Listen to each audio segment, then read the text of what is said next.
d'accord kon nag kooku boo nee day combattre souveraineté wax dëgg neex yàlla sénégalais sax dañu dul dégg. alors mais bon parlant de l'Assemblée nationale waa parce que nee nañ instant bi da ngeen tiit parce que commission d'enquête bi dafa mel ni yëngal na seen. waaw léegi nag loolu laa lay wan tamit Babacar naxaate bu rëy moo ci nekk gars yi gëmuñu assemblée nationale. gëmuñu assemblée nationale li ñuy wax ci assemblée nationale gëmuñu ko dama lay jox ay preuves yu leer Babacar. bismillah. En juillet 2024.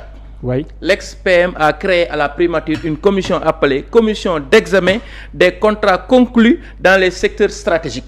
D'accord. Je répète, Commission d'examen des contrats conclus dans les secteurs stratégiques. demal nga xool commission boobu ndax di nga ci gis assemblée nationale.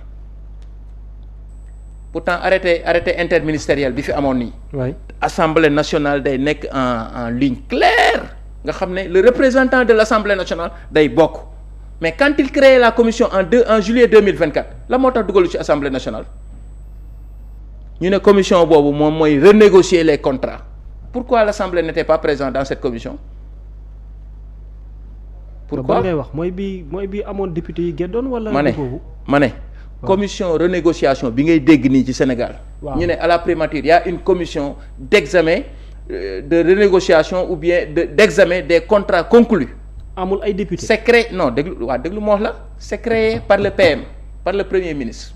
Oui. N'est-ce pas. Par arrêté primatorial en juillet 2024 defal say recherche nga dem xool ndax di nga gis assemblée ca commission boobu. amul représentant député. amul ça n'existe pas donc mënoo xaar ba tey nga nekk assemblée nationale nga ne non assemblée moo war a ceytu yow ba nga nekkee aux affaires ne yow nekk le premier ministre du Sénégal. ne da ngay créer commission boo xam ne mooy renégocier contrat yi tu mets l'assemblée à côté parce que jàpp nga ne assemblée bi peut-être du sa assemblée. mais l'assemblée elle est nationale. non mais en termes de contrôle des actions du gouvernement aussi assemblée am na cëgal guy boppam. waaw mais boo déggee contrôle rek assemblée ngay njëkk a lim déggoo li ma la wax. maanaam pour yow daf ci war obligatoirement. dafa forcément léegi nag va faire tes recherches demal nga xool arrêté boobu. arrêté boobu bis boo ko amee tu verras pas un membre de l'Assemblée nationale. Où est la cohérence ci ban principe la tegu.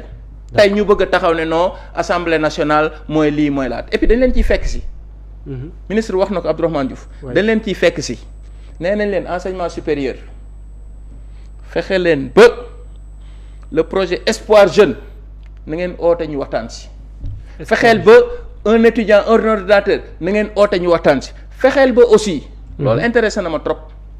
le 8 novembre taxaw nga sur la place publique nga ne am na benn ministre boo xam ne da doon def xawma lan après ñu jëlee ko fii yóbbu ko fële. marché des 5 lots le marché des 5 lots non. ministre nee na nañ ko def assemblée nationale de manière médiatisée avec les télés surtout la télévision RTS. ñu toog publiquement ñu leeral ko. ñu xam kan moo signé contrat boobu Babacar. kon yéen wàllum. kan moo signé contrat un étudiant en ordinateur bi ñuy wax da ngeen a yaakaar ne Abdourahmane lañ ciy singali. non man waxuma loolu de Abdourahmane ku ko singali tamit doo mënoo ko jàpp ci lenn Abdourahmane ju ma xamal la leen. nekk nañ 17 mois. Oui. Ministère de l'enseignement supérieur il n'a signé aucun marché ma xamal la ko nga dégg ko Abdourahmane Diouf 17 mois yi ñu fa def il n'a signé aucun marché. C'est que manipulation dafa bari Sénégal il est temps que ça cesse Abdourahmane Diouf wax na leen ko gis nga seen loxo càmmoñ dina jàpp seen loxo ndeyjoor wala seen loxo ndeyjoor jàpp seen loxo càmmoñ xam nga lu tax. parce qu'ils sont nuls ils sont populistes yi dañuy dem ba jàpp seen i tànk ñoom dugal seen bopp kaso nan dem jusqu'au bout on verra yow kan moo signé contrat boobu le marché des 5 lots ñoom ñoo ko doon renégocier kan moo def renégociation kan moo signé contrat bi. ñoom ils savent même pas que dans les ministères y a une direction de la construction. loolu war nañ ko xam nag. non xam nga man boo taxawee publiquement naan am na benn ministre boo xam ne da doon def xawma lan marché ils savent mais en toute connaissance de choses ils savent que dans un ministère y a une direction de la construction avec un directeur qui a un décret. mais étant transparent est-ce que waru leen wax rek ne alhamdulilah yow tu sautes le directeur tu parles du ministre. mais est-ce que tam waru leen wax rek ne alhamdulilah dina leer. non c'est que dama la bëgg a xamal ni ñii ils sont de très mauvaise foi et puis c'est des populistes ils sont dans le populisme te leur populisme là ah. président de la république nee na ba moytul day tas da leen tas ça les mène directement vers le man xaw ma na laa koy tuddee sax gis nga li ñu nekkee ni ay caaxaan la liggéeyuñu ñu. mais da nga war a bu ñu doon liggéey bi ñu nekkee aux affaires bi ñuy créer une commission de renégociation bala ñoo xalaat kenn dañuy teg assemblée nationale ne assemblée mu ngi ci biir.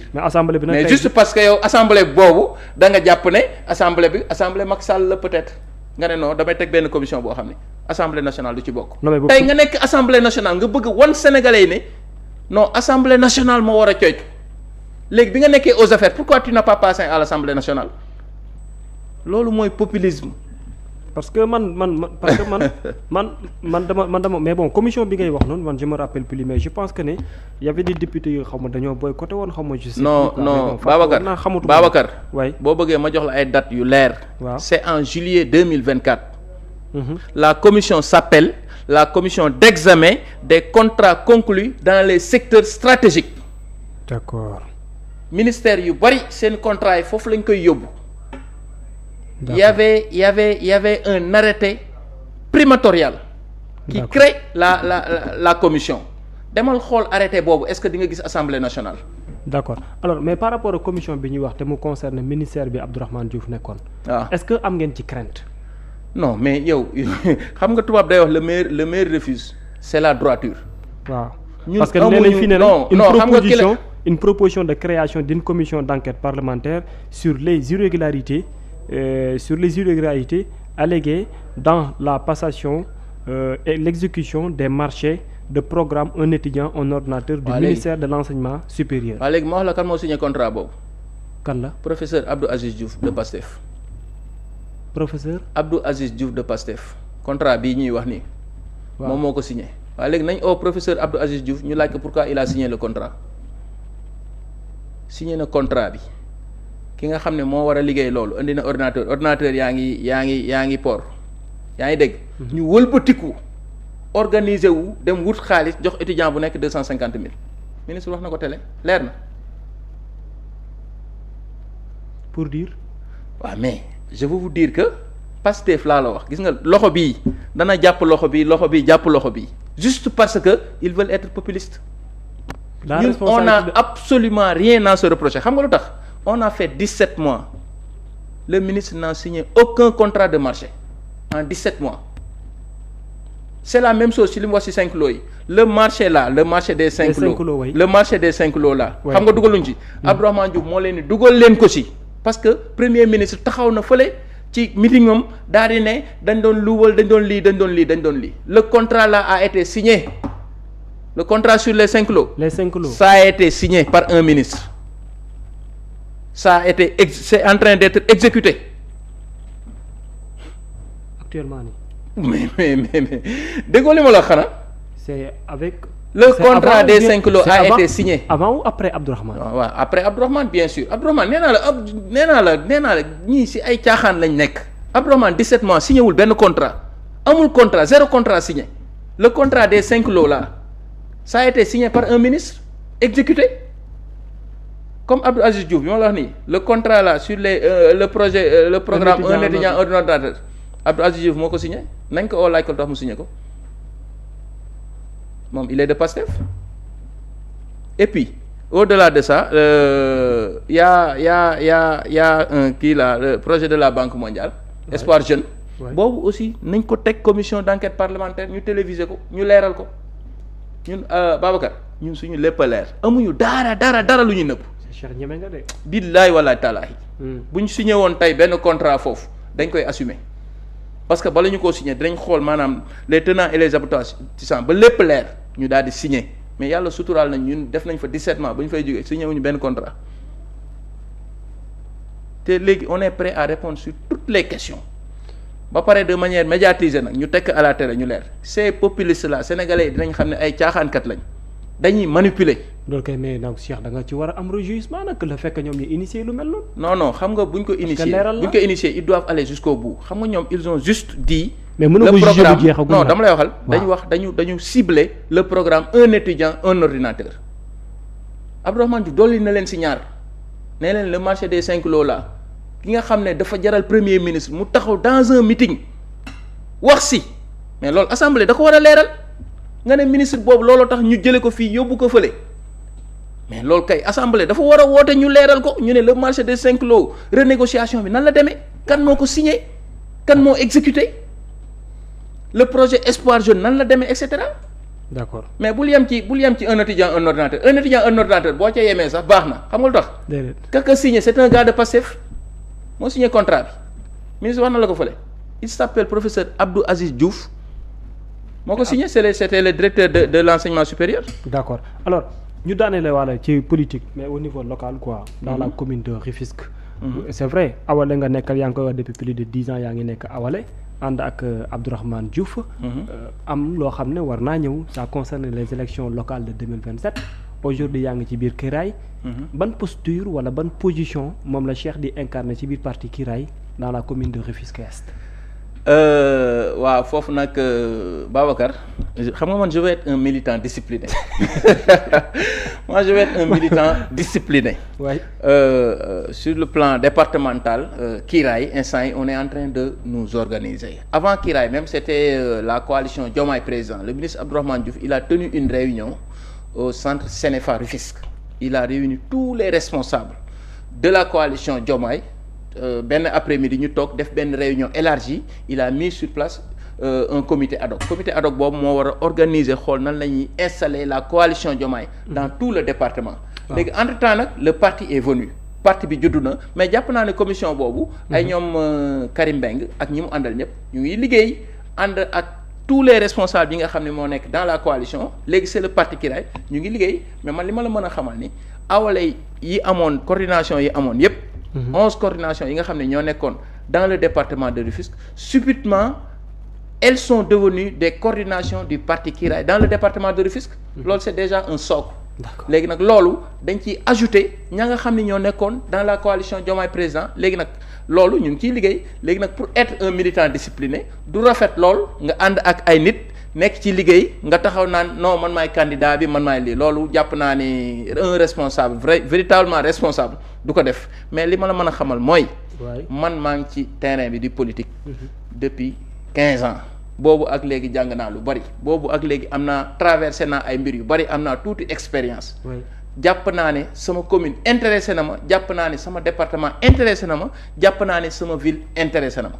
fépp foo xam ne sama parti jàpp na ne war naa fa mën a nekk incha allah buñ ko décider rek man pare naa. man xaaruma décision damay liggéey sur le terrain pour massifier le parti pour dooleel parti bi pour may parti bi taxawaay ca diwaanu Tëngéej. léegi nag décision yi nga xam ne moom la parti bi di jël après parti bi moo koy jël xool kan mooy candidat est kan mooy candidat ouest kan mooy candidat ville kan mooy candidat tel loolu ñu ngi koy bàyyi ci loxo Abdourahmane Diouf bi nga xam ne ñoom ñëpp nangul nañ ko mu nekk le coordonnateur départemental. mais xanaa loolu kay kun Abdourahmane Diouf lañ koy delloo pour mu wane dooleem ci biir koñ. waaw moom laa la wax xam nga Abdourahmane Diouf keroog suite à la réunion les gens ont unanimement décidé qu'il soit le coordonnateur départemental. et éventuel candidat aussi. non loolu yëpp waxaguñ ci. sincèrement on n'a pas encore parlé de candidature moo tax ma ne la je vais être un militant discipliné. alors là aussi Cheikh. oui évoluant dans un parti politique gox bi nga ne aussi ay ambition day affiché wu. bien sûr. ça fait partie de vos ambitions diriger également aussi la commune. bien sûr man ñi ma àndal ñëpp dañoo dajaloo ñu ne ma yow yaay suñu candidat mais taxul man ma def déclaration de candidature xam nga lu tax. je vais être un militant discipliné. léegi bu ma defee déclaration de candidature keneen def déclaration de candidature keneen def déclaration de candidature. mën na indi ay pëccëxoo léegi nag damay am discipline. tout en faisant le travail de terrain nag pour que bis bu ñu ma waxoon yow yaay candidat bi du ma bett. mais bokk na ci li la gënal mooy nga doon candidat bi. waaw bien sûr xam nga une candidature à la candidature ça peut être envisagé man mën naa nekk un candidat à la candidature mais je peux pas faire une déclaration ne man maay candidat parti bi dans telle ou telle commune de Rufisque en tout cas man pare naa sur tous les plans pour représenter le parti que ce soit dans la commune de Rufisque Est que ce soit dans la ville de Rufisque Est que ce soit dans le conseil départemental de Rufisque moi je suis prêt sur tous les plans léegi nag man maa ngi bàyyeeg sama bopp parti bi. je suis prêt parce que en termes de management vous êtes ok wala vous êtes prêt parce que aussi en termes de leadership. ak dynamité xam nga man aussi. dama yàgg dëkk Tëngéej mu nekk ville bu ma bëgg dëkk bu ma bëgg fa laa juddoo fa laa màggee fa laa dëkk man dama bëgg Tëngéej.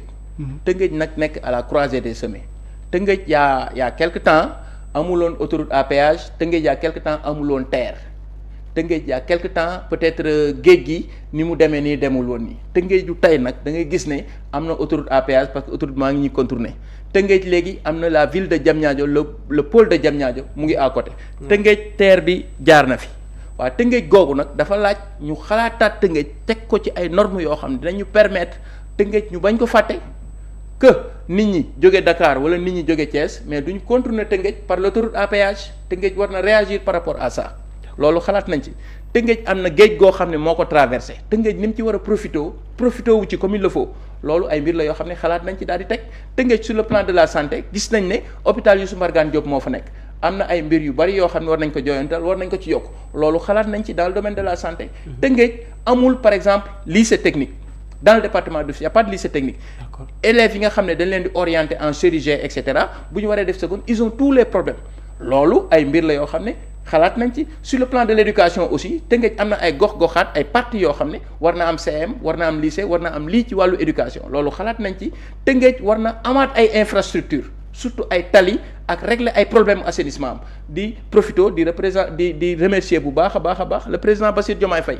parce que le plus grand chantier aujourd'hui à Rufisque c'est en train d'être fait par le président de la République Bassirou Diomaye Faye c'est le boulevard Maurice Gueye boo seetloo léegi boulevard Maurice Gueye président Bassirou Diomaye Faye mu ngi changé xar kanam gi ça a commencé avec l'ancien régime mais le président Bassirou Diomaye Faye bi mu ñëwee en 2 ans gis nañ ni mu taxawee ci liggéeyu boulevard Maurice Gueye à travers Promoville le directeur Ndiaye gis nañ bu baax a baax taxawaay bi nga xam ne am na ko ba nga xam ne léegi boulevard Maurice Gueye def nañ ko benn tali boo xam ne macha allah jàpp nañ ne bu paree dina gën a taaral dina rafetal vitrine Tëngéej bu boobaa tamit ñun en tant que mairie Rufisque en tant que mairie de ville en tant que mairie de commune Rufisque est ouest ou nord am na ay programmes yoo xam ni war nañ ko xalaat dans le cadre de l'intercommunalité pour que ñu defar un boulevard boo xam ne dinañ pousser voyageur bu waree jógee Dakar wala mu jógee Thiès dina choisir jaar par le boulevard Maurice Gueye à cause de installation à cause de mbir yi nga xam ne moom nañ ko fay tegal pour mën ci profiter comme il le faut te loolu day yokk koom-koomu ville de Rufisque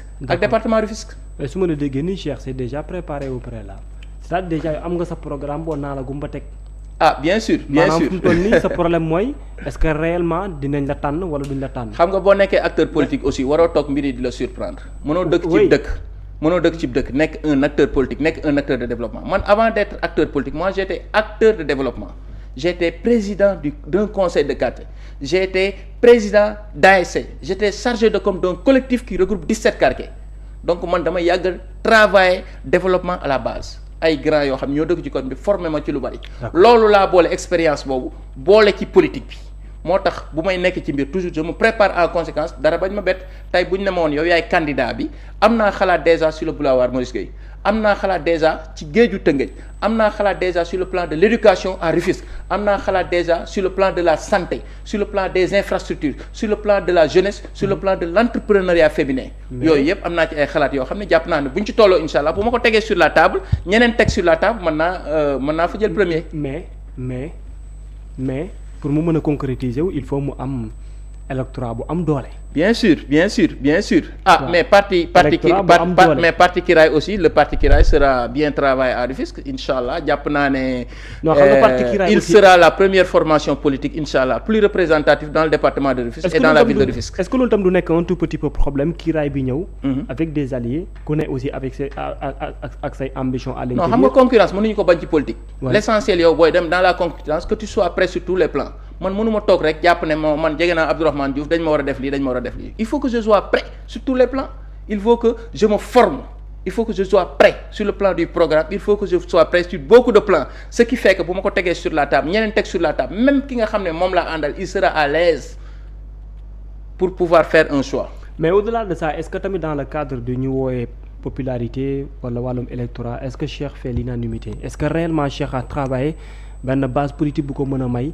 ne waaw maa ngi xam nga saabu moom du fóot boppam Babacar man moom maa ngi liggéey.